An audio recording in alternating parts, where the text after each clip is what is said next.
Hello again. I've been out of action this last few weeks with a rather nasty flu, and I'm only getting back to normal now. So, back to business on part 3 of the cave series. So we left off with the divided line, and what immediately follows is probably the most famous image in all of Western philosophy, Plato's cave. It's introduced in this way. After these things, referring back to the divided line, I said, compare the effect of education, paideia, and the lack of it, paidousia, on our nature to an experience like this, and so on. So the overarching theme of the cave, announced right at the very beginning, is education and its lack, but it's also about so much else. This talk now is only a minimally detailed overview of the cave because I want to reserve more serious analysis to a number of later talks, focusing in on various aspects of the cave narrative. I'll say a little bit more about what I have in mind at the end of this talk. To begin with, I have an animated version of the cave, which I found over at the Internet Archive, which was made in 1973 by Dick Oden and is narrated by Orson Welles. It runs to 9 minutes and 36 seconds, so if you don't want to see it, you can just skip through using the time slider.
Let me show in a parable to what extent our nature is enlightened or unenlightened. Envision human figures living in an underground cave with a long entrance across the whole width of the cave.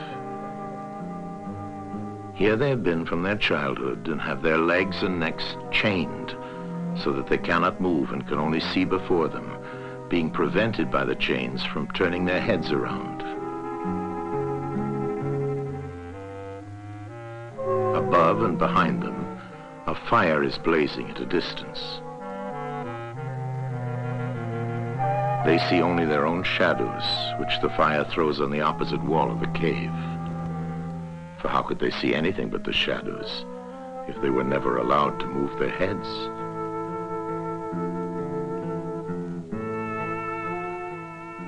Between the fire and the prisoners, there is a raised way and a low wall built along the way like the screen which puppet players have in front of them, over which they show the puppets.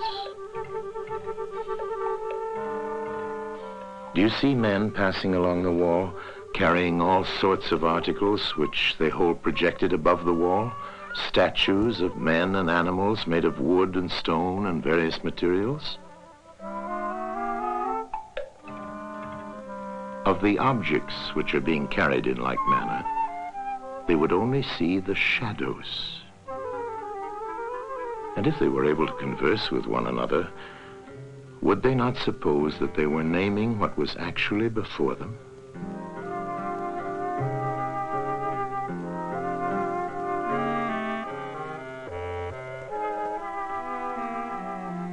And suppose further that there was an echo which came from the wall. Would they not be sure to think, when one of the passers-by spoke, that the voice came from the passing shadows? To them, the truth would be literally nothing but the shadows of the images. And now look again and see what will naturally follow if one of the prisoners is released. At first, when he is liberated and compelled suddenly to stand up and turn his head round and look towards the light, all this would hurt him, and he would be much too dazzled to see distinctly those things whose shadows he had seen before. And then conceive someone saying to him that what he saw before was an illusion, but that now, when he is approaching nearer to reality and his eyes turn toward more real existence, he has a clearer vision.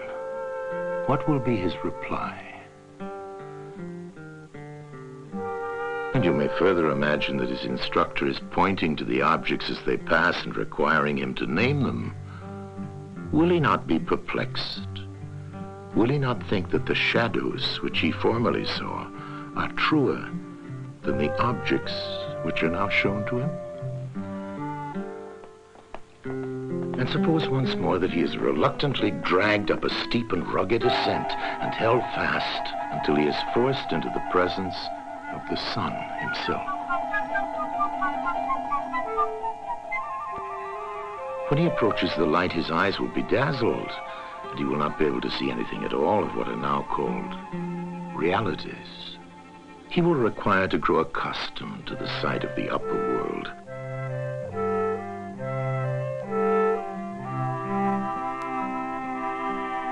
And first he will see the shadows best.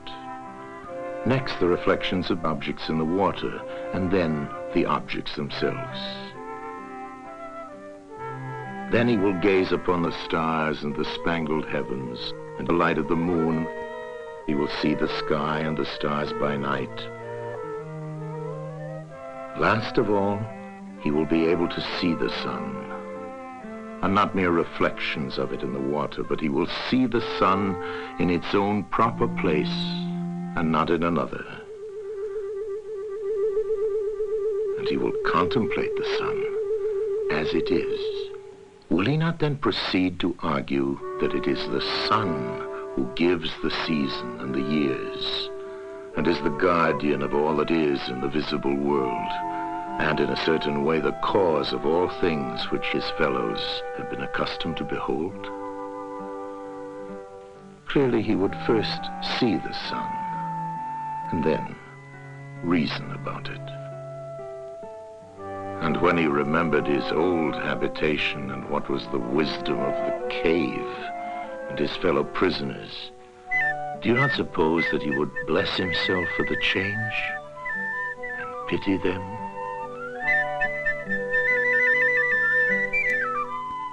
And if they were in the habit of conferring honors among themselves on those who were the quickest to observe the passing shadows, and to remark which of them went before and which followed after, and which were together, and who were therefore best able to draw conclusions as to the future, do you think that he would care for such honors and glories, or envy the possessors of them? Would he not say with Homer, "Better to be the poor servant of a poor master, and to endure anything rather than think as they do and live after their manner"? Imagine once more such a one coming suddenly out of the sun to be replaced in his old situation. Would he not be certain to have his eyes full of darkness?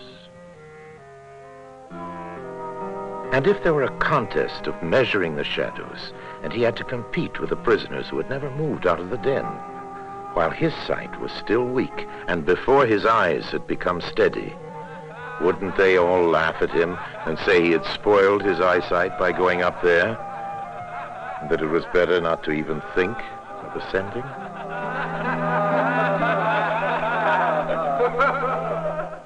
And if anyone tried to release another and lead him up to the light, let them only catch the offender, and they would put him to death.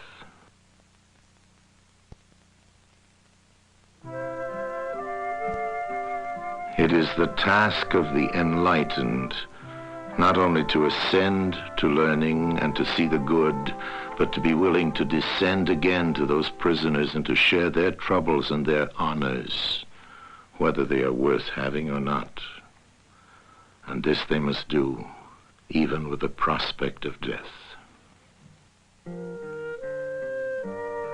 They shall give of their help to one another, wherever each class is able to help the community.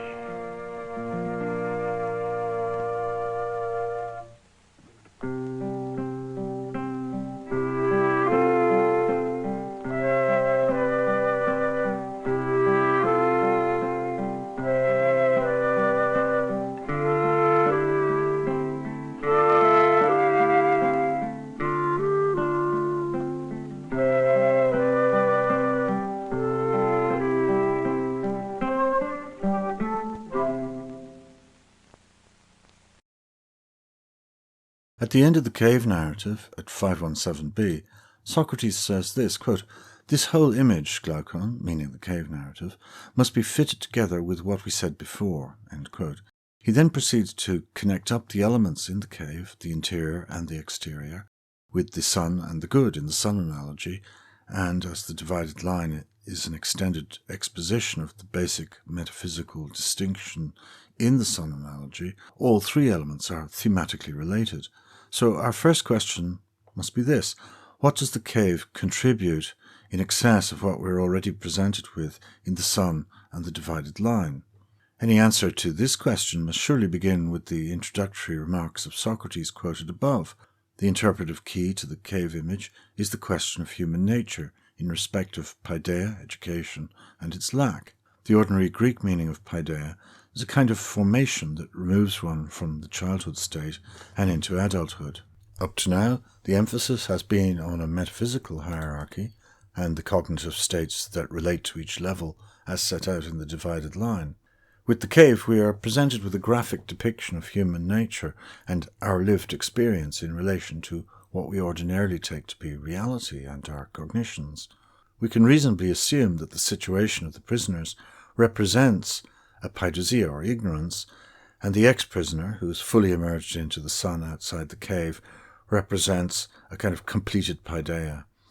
Of course, what Plato means by paideia here is rather different from conventional Greek notions of his time concerning education, because what he means by education is nothing short of a turning around of the whole soul, a perigoge tes holis psyches.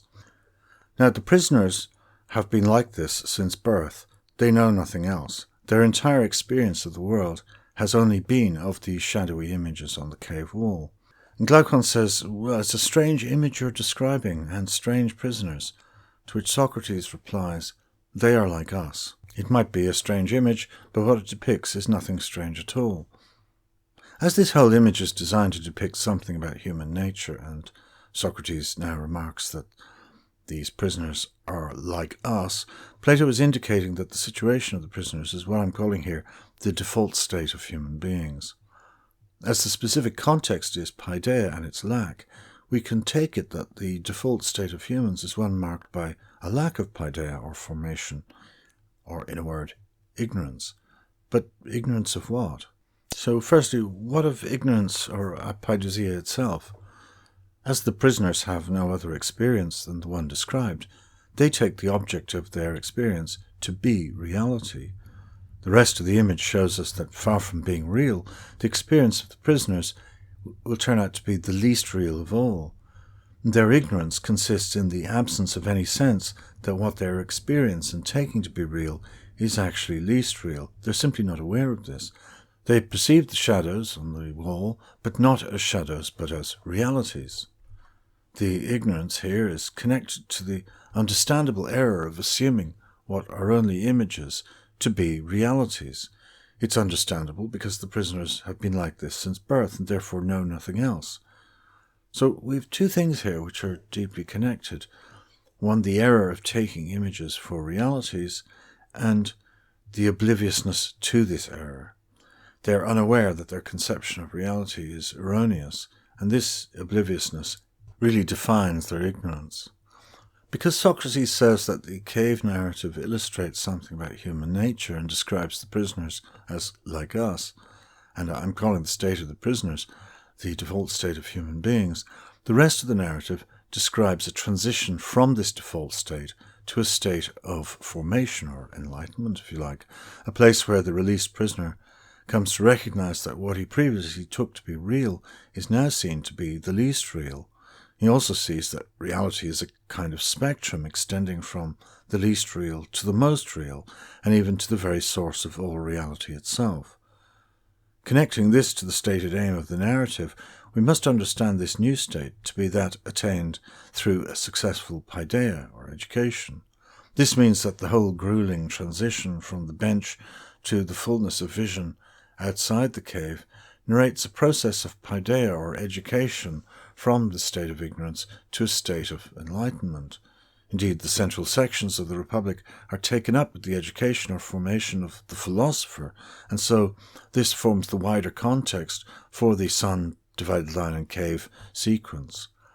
The released prisoner has gone from a state of illusion, through shock and distress, right through to enlightenment.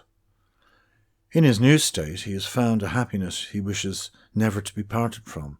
No inducement could convince him to return to his previous state. We are told that the prisoners discuss amongst themselves the images and the conversation of the voices they hear, the voices of those moving the shapes which cast the images, or the shadows. And if there were great prizes and honours available to those who were best at identifying these shadows, the liberated one would not care for any of it. And here Socrates quotes a well-known passage from Homer's Odyssey, that he would rather work the earth as a serf to another, one without possessions, and go through any sufferings, rather than share their opinions and live as they do. This is the hypothetical scenario towards the end of the cave narrative. The liberated prisoner returns and resumes his previous place on the bench with the others. And, quote, if he had to compete again with the perpetual prisoners in recognizing the shadows, wouldn't he invite ridicule? Wouldn't it be said of him that he'd returned from his upward journey with his eyesight ruined, and that it isn't worthwhile even to try to travel upward? End quote.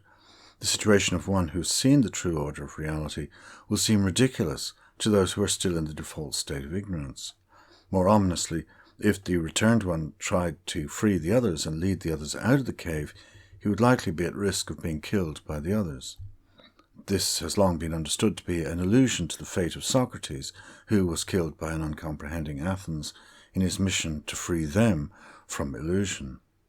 Now, there are a number of interconnected points I'd like to note before discussing them in greater detail. 1. The distress and disorientation of the turning described throughout the cave narrative, particularly with the initial release from the bench and the disorientation that immediately follows before he finally moves up towards the exit of the cave and exits. 2. The happiness which accompanies the final enlightenment. 3. The great reluctance of the liberated one to return to the cave. 4. The returnee's disorientation in the previously familiar environment of the cave. 5. The incomprehension and hostility of the prisoners towards the returned ex-prisoner.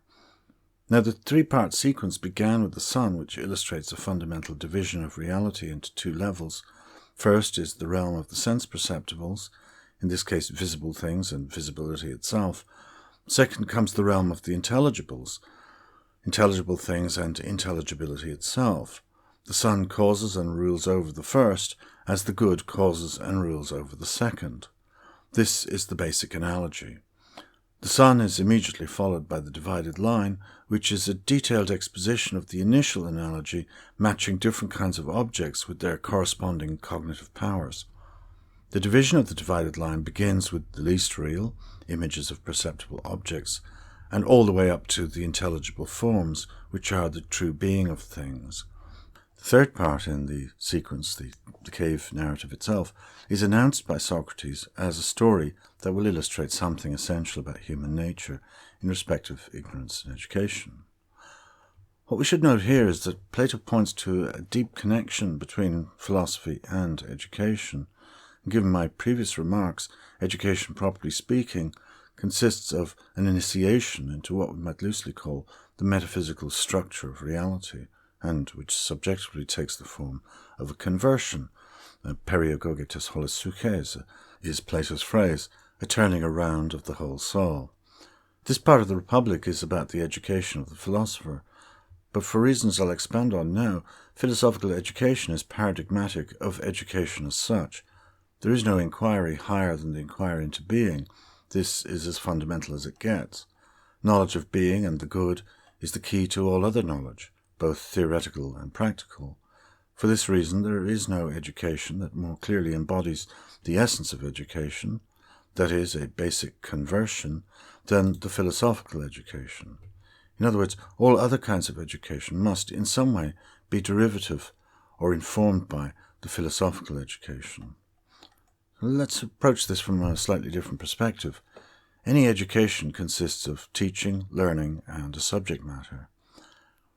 There can be no more basic and universal subject matter than being itself, and for this very reason, Aristotle calls the inquiry into being first philosophy, prote-philosophia, and later this will be called metaphysics, a term neither Plato or Aristotle ever used, but that's a story for another day. It's said both before and after the initial cave narrative that no one can act well without having seen, or have knowledge of, the good. So too, in the order of theoretical knowledge, we cannot know what the various things we encounter in the world are unless we have some kind of knowledge of being itself. We do not have knowledge of the good and of being by default, but we certainly have opinions about these things. In the narrative, we're told that the prisoners engage in discussion with each other about what they see and hear, and there are even prizes awarded to those who are best at identifying and distinguishing between the shadows, their sequence of appearance, and so on. This passage illustrates opinion and opinion formation among all those who do not have knowledge of the good or of being, namely humankind prior to any philosophical paideia, or conversion or turning around of the soul. This is why Socrates says that the prisoners of the story are like us. Being a prisoner in the cave, then, is the default state of humankind, and any transformation out of this state of ignorance can only be effected through a deliberate and programmatic philosophical paideia, or education. No one is by nature wise. This is simply not possible. Instead, human society is composed overwhelmingly of people who hold opinions, and most of these people do not acknowledge that they are only opinions. This is why, in the dozen or so so-called Socratic dialogues, also called sometimes the early dialogues, we see Socrates again and again encountering and discoursing with people who claim knowledge or expertise of those things which we normally class as ethical and political, the various virtues including justice, good and evil, the best form of government, and so on. Socrates' positive aim in these dialogues is to, as gently as possible, bring these people to recognize that what they very tenaciously hold to be knowledge about these things is no more than opinion. The ideal interlocutor would be one who comes to accept their lack of knowledge, and in so doing, they will become inquirers. Or, to put it another way, the moment of this acceptance is also the moment in which the spirit of inquiry should start to animate them. As we see from this series of dialogues, though, very few reach this acceptance, let alone become inquirers. In terms of the cave narrative, this is signified by the fact that all the prisoners except one remain as prisoners, that is, they remain wedded to their opinions. Now, as long as they cling fast to these opinions, erroneously taking them to be knowledge, they will never make progress, they will never leave the cave. Those who obstinately hold fast to their opinions like this cannot be taught because they cannot learn. They are ineducable. Sure, they can acquire all sorts of skills. They can acquire the kind of pragmatic understanding required for conventionally recognized success within their particular society, but they can never move beyond that into the domain of being and knowledge, as it were, the knowledge of the fundamental principles of things, or in a word, wisdom, Sophia. They will forever remain within the cave, never even realizing that there is a world outside, that this is only a cave, and what they see on the wall is only shadows, images. Recall the initial pain and distress experienced by the newly freed prisoner who stands up and turns around. Quote, "If someone compelled him to look at the light itself, wouldn't his eyes hurt, and wouldn't he turn around and flee towards the things he's able to see, believing that they're really clearer than the ones he's now being shown?" End quote. This has already been illustrated in the Socratic dialogues. in a number of interlocutors, most famously Meno himself in the dialogue Meno. This is his reaction to the Socratic Elenchus. Quote, "You are enchanting and bewitching me, almost casting a spell on me, so that I have become utterly perplexed. And if I may be permitted a jest, I think you are extremely like the flat torpedo fish in your appearance, and in other respects too, for it always numbs anyone who approaches or touches it, and I think you've just done something like that to me, since I am truly numbed in my soul and in my mouth, and I do not have any answer to give you. Yet on countless occasions I have delivered a whole range of speeches about excellence to lots of people, and they were really good, or so I thought anyway, but now I'm not even able to say what it is at all, and I think you are well advised neither to travel abroad nor be away from home, for if you were to do this sort of thing as a stranger in another city, you would probably be locked up as a sorcerer." End quote. So here's a man who thought he knew all about excellence or virtue, a veritable expert who has lectured on this topic countless occasions. But now, after being subjected to the Socratic Elenchus, he realizes he's unable to even say what excellence is. He expresses this distress and frustration at that. All very good, but then he goes on and ruins it by blaming it on Socrates. The very last sentence in the Meno passage just quoted foreshadows the hostility shown to Socrates by those who pursued him to his death, and it's alluded to at the end of the cave narrative. Quote, "As for anyone who tries to free them and lead them upwards, if they could somehow get their hands on him, wouldn't they kill him?" End quote. Of course, the cave narrative does not give us any detailed description of the philosophical education.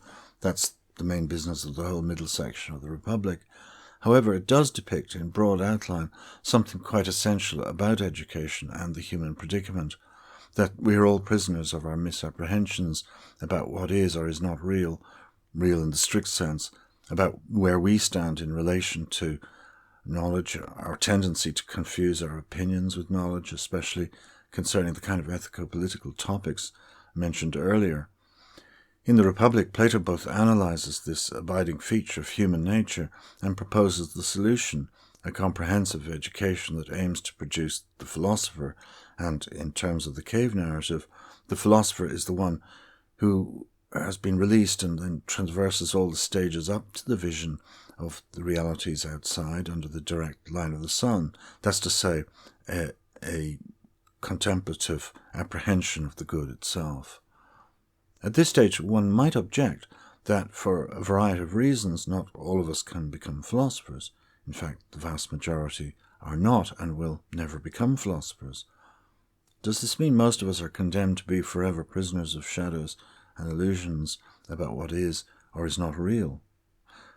Ever the realist, Plato not only accepts that this is an unalterable feature of the human condition, but in the course of the Republic, he even sets out a detailed explanation as to why most of us will never be philosophers.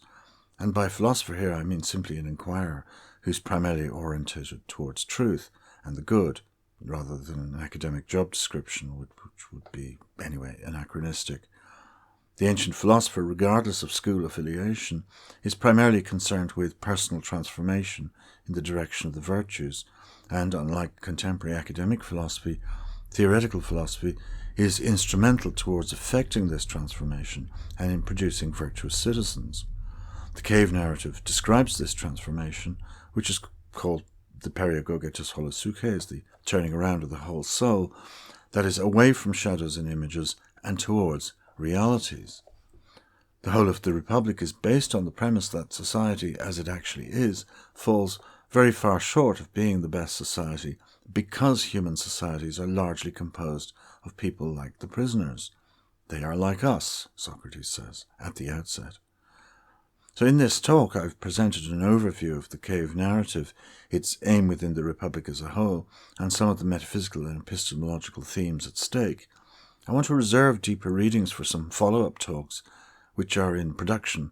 For example, Martin Heidegger's influential reading of the cave, the uses and misuses of the cave in popular culture, and the ancient and still ongoing debate about the good which is introduced with the sun analogy. My very next talk will go into greater detail about this relationship between the philosopher and the non-philosopher. For now, though, please like and subscribe, and thank you for your attention.